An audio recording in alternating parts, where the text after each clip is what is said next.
Bueno, hoy nos toca hablar de usuarios.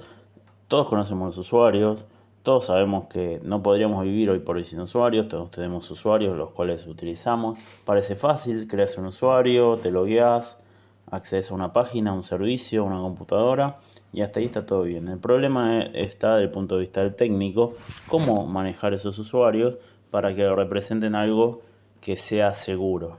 Bien. En cada usuario encontramos dos momentos. El primero es la identificación.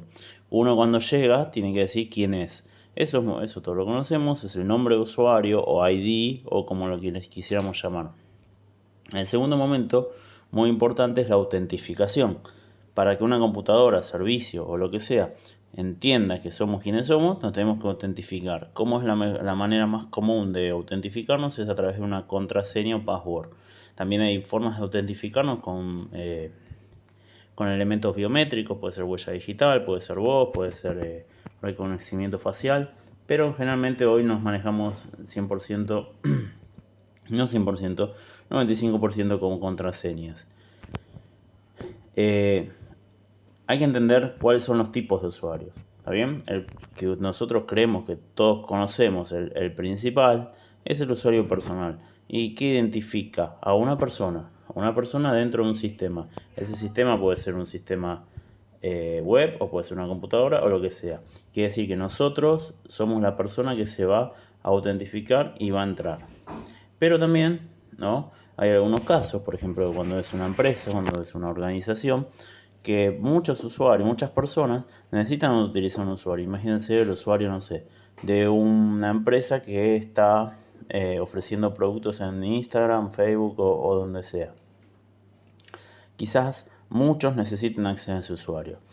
Entonces, ¿qué va a pasar? Muchos van a tener van a conocer el ID o el nombre del usuario y van a conocer la contraseña para autentificarse. Eso no es recomendable. ¿Por qué no es recomendable? Porque si muchas personas utilizan un usuario, en el momento que cada uno se identifican de la misma forma y uno no sabe quién hizo tal cosa. Imagínense que una persona que puede identificarse como un usuario de una empresa y otras personas de la misma empresa tienen el mismo usuario, podría, por ejemplo, agarrar y poner cualquier cosa en internet y después no se sabría quién es. ¿Está bien? Lo mismo pasa cuando en una empresa se utilizan usuarios, ¿no? Para hacer tareas específicas, pero como muchas personas tienen que hacer esa misma tarea, la solución más fácil es que todos compartan la contraseña. Eso nos deja el problema de que cualquiera puede hacer un lío, un error, cometer un error o hacer algo mal y no vamos a saber quién es. Uno dice, bueno, yo confío en las personas a las que le paso el usuario, pero bueno, la confianza en algún momento, cuando empiezan los errores o los problemas, se terminan. Por eso siempre hay que tratar, aunque sea más complicado a nivel de empresa, es que si vamos a necesitar que muchas personas hagan el mismo trabajo, tratar de acomodarlo para que se puedan utilizar con usuarios personales y que cada uno se loguee y se identifique y luego haga lo que tenga que hacer. Hay todavía en muchos lugares donde se utilizan usuarios compartidos. Luego, otro tipo de usuarios son los usuarios de servicio. ¿Qué pasa? En las computadoras cobran muchos servicios. Cuando arranca la computadora o los servicios de alguna aplicación, son cosas que están funcionando todo el tiempo. Si quisiéramos, podríamos evitar que esos servicios se autentifiquen.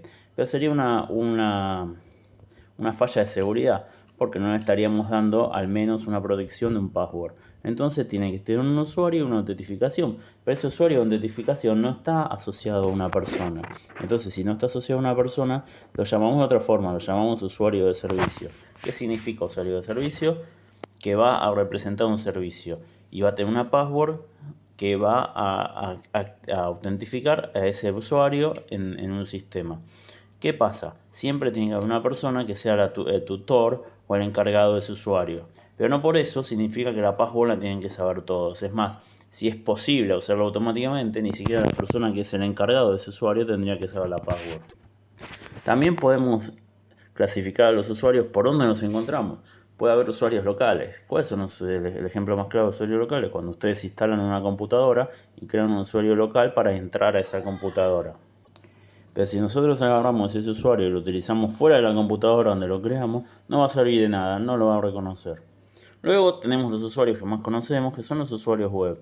Eso es una aplicación, un servicio que está en internet, nos brinda la oportunidad de crear un usuario y gracias a eso poder acceder a los servicios. ¿Quiénes manejan eso? Lo manejan la organización que está dándonos el servicio. ¿Cómo lo manejan? Realmente no lo podemos saber. En algunos casos sospechamos o tenemos idea de cómo lo hacen, pero la mayoría de las veces entra dentro de la organización. Ahí está el trabajo del técnico, entender cómo va a manejar el técnico programador o de informática, entender cómo va a manejar esos usuarios y cómo la aplicación va a utilizar esos usuarios. Por último están los usuarios de dominio. Como ustedes alguna vez creo que hayan visto, existen los dominios de Microsoft que son Active Directory, que está conformado por servidores que se llaman Domain Controller, que sirven para autentificar. Esos servidores de Domain Controller tienen una base de datos con los usuarios y las contraseñas y los permisos que tienen globalmente. Cuando una computadora necesita autentificar para realizar un servicio, para acceder a algo, en vez de preguntarlo localmente o en vez de preguntárselo a cualquier servicio, se lo pregunta a uno de esos domain controllers. Y si ese domain controller acepta la contraseña, luego te dice, te permite acceder directamente a los servicios. Para eso las computadoras tienen que estar, se dice, joineadas al dominio y tienen que poder acceder a todos los recursos, digamos, todas las aplicaciones deben estar disponibles también dentro de ese dominio. Aunque parezca difícil de entender, es una tecnología muy usada, ya que en la mayoría de las empresas finalmente los usuarios terminan siendo manejados por este tipo de servidores y este servicio de Microsoft. Que por cierto, bueno, es caro porque tenemos que comprar los servidores de Microsoft y generalmente no nos alcanza con uno solo. Cuando creamos los usuarios, tenemos que considerar la posibilidad de darle seguridad a ese usuario. Si uno crea un usuario y deja que el que lo creó ponga cualquier password o lo pueda cambiar solamente cuando él quiera, o sea, lo que vamos a estar haciendo es dejar libre muchas posibilidades de falla o que intenten adivinar ese nombre de usuario o que otra persona que finalmente lo sepa se autentifique como el usuario que no es, perdiendo así la integridad. Para eso, ¿no?, hay ciertas reglas que siempre tenemos que manejar. La primera y más obvia que todos conocemos es utilizar password complejas. Ya a esta altura de nuestras vidas tendríamos que saber que utilizar una password como escribir password 1, 2, 3, 4, 5, 6, Dios, el nombre nuestro, más el año que nacimos, nuestro número de documento, no sirve, porque cualquier persona que sea ajena, que no tenga ese acceso, pero investiga un poquito, puede probar. Hay opciones, hay formas de probar los passwords que se llama de fuerza bruta, en lo cual se prueban muchos passwords. Si uno puede utilizar esa fuerza bruta, darle un poco de inteligencia a la fuerza bruta y de permitir no solo probar cualquier combinación de letras, sino combinaciones de letras que tengan que ver con con información de nuestras vidas personales. Aparte, cuando uno intentara, si alguno de los protocolos de encriptación lo permitiera, desencriptar la contraseña, siempre es muchísimo más rápido cuando el password es corto y fácil. Por eso, lo que tenemos que utilizar siempre son mayúsculas, minúsculas, caracteres especiales, y no utilizar combinaciones de teclas normales. Hay ciertos sistemas que son muy permisivos, que nos dejan escribir cualquier cosa, y hay otros sistemas que son muy difíciles porque nos tenemos que la contraseña realmente tiene que ser muy segura. En general, las contraseñas de los sistemas web, o sea, como Facebook, Instagram o todo ese tipo de sistemas, son bastante fáciles porque la verdad que la mayoría de los usuarios que acceden no tienen experiencia como para mantener contraseñas complejas. Lo mismo pasa porque las contraseñas siempre deben expirar. ¿Qué significa que tienen que expirar? Que se tienen que cambiar cada determinado tiempo. ¿Qué evitamos con eso? Evitamos que la contraseña la conozca alguien más y luego la pueda utilizar cuando se le cante o cuando quiera. Otra cosa que evitamos es que la contraseña se pueda finalmente conocer haciendo un ataque de fuerza bruta que dure meses, semanas, años o lo que quiera. Si no la cambiamos, nos exponemos a eso. ¿Cada cuánto se cambia? Cada 30, 90. La mayoría de los usuarios web o servicios web salvo los bancos que ahora se están tomando un poco más en serio esto, no te piden cambiar las contraseñas. Quiere decir que si vos creaste con tu cuenta de Facebook hace 10 años, todavía tenés la misma contraseña, la pusiste en un montón de dispositivos y alguien la puede haber adivinado o haber estado intentando adivinarla hace 10 años. Eso creo que sucede porque los sistemas como Facebook no quieren molestar a los usuarios. Si un usuario pierde la capacidad de entrar, finalmente por ahí quizás no entre nunca más. Algo más que tenemos que considerar con respecto a los usuarios es que la contraseña se bloquee después de varios intentos de acceder a ella. ¿Qué sucede? Si nosotros podemos probar 100 veces la misma contraseña, podemos hacer un script, un programa que pruebe contraseñas diferentes y hasta que la encuentre. Si nosotros decimos que la contraseña cada 5 intentos fallidos se bloquea, eso va a generar que se tarde un tiempo largo en que se pueda volver a utilizar y por lo tanto va a retrasar al hacker o la persona que quiere entrar. En algunos casos hasta a veces hay que llamar a una mesa de ayuda para que nos deje de bloquear. Otra buena práctica es tener un mínimo tiempo en el cual se puede cambiar la contraseña. Me dirán, ¿para qué? Si yo quiero cambiarla 10 veces seguidas, la puedo cambiar. El problema es que si yo la cambio 10 veces seguidas, lo que voy a hacer es llegado un momento, voy a volver a la contraseña que quiero cambiar. ¿Qué quiere decir? Yo utilizo una contraseña sencilla, me piden cambiarla, la cambio y la vuelvo a cambiar, en la tercera vez ya vuelvo a poner la contraseña original y por lo tanto parece que nunca la cambiaron. Y de la mano de esto viene que las contraseñas no se pueden repetir dentro de determinado tiempo. Por ejemplo, podríamos poner que una contraseña no se puede repetir cada 12 veces. ¿Qué quiere decir? Que si la cambiamos una vez por año, una vez por mes, no la vamos a poder repetir dentro del año. Eso nos asegura que la misma contraseña no la utilizamos en el mismo año.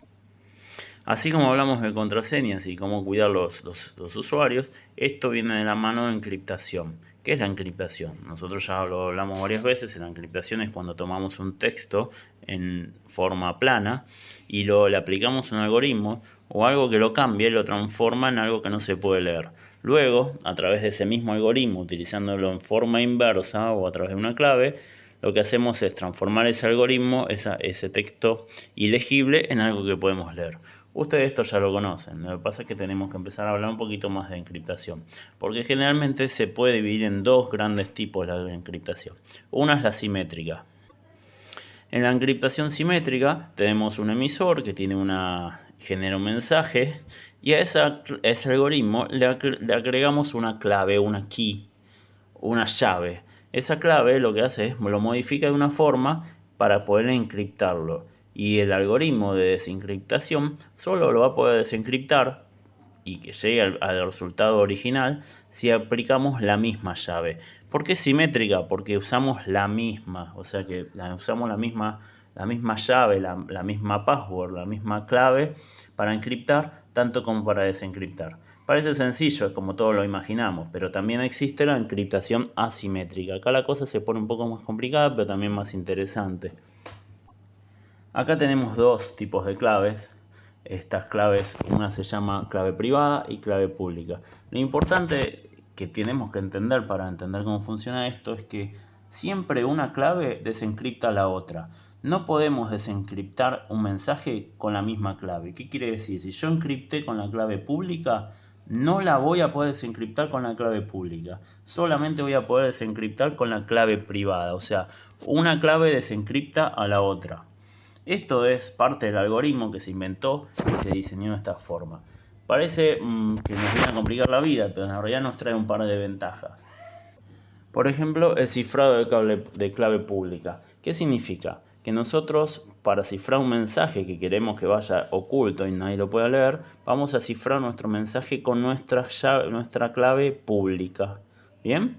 Dirán, pero ¿cómo la hiciste con una clave pública? Se supone que, como el nombre lo dice, la clave pública la conocen muchas personas. Bien, está perfecto.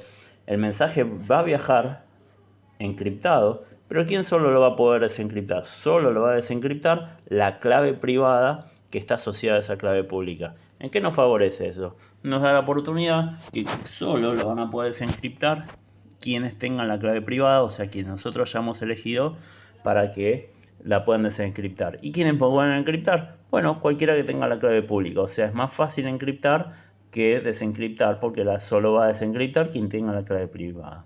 Hasta acá parece fácil, pero también hay otra forma en que se puede utilizar la encriptación asimétrica. Eso se llama la firma digital. En este caso, lo que vamos a hacer es encriptar con la clave privada. O sea que vamos a encriptar con la clave que la clave que solo nosotros tenemos. Bien, si nosotros encriptamos con la privada, ¿qué quiere decir? Que cualquier persona va a poder desencriptar con la pública. Y entonces, ¿de qué nos sirve si cualquier persona puede desencriptar? Bueno, esto nos sirve al revés. Lo que aseguramos de esta forma es que nosotros somos quienes encriptamos con la privada, porque solo nosotros teníamos la privada. Esto se conoce como firma digital.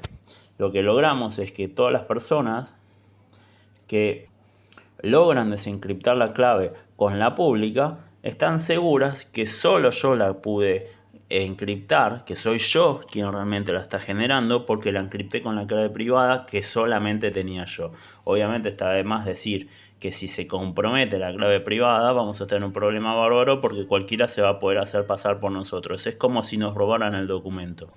Por último, también hablamos un poquito de los algoritmos de encriptación. Los algoritmos de encriptación son suites. Estas suites se encargan de encriptar y desencriptar. Están con la más conocida con la cual se inició todo esto, se conoce como SSL, Secure Socket Layer.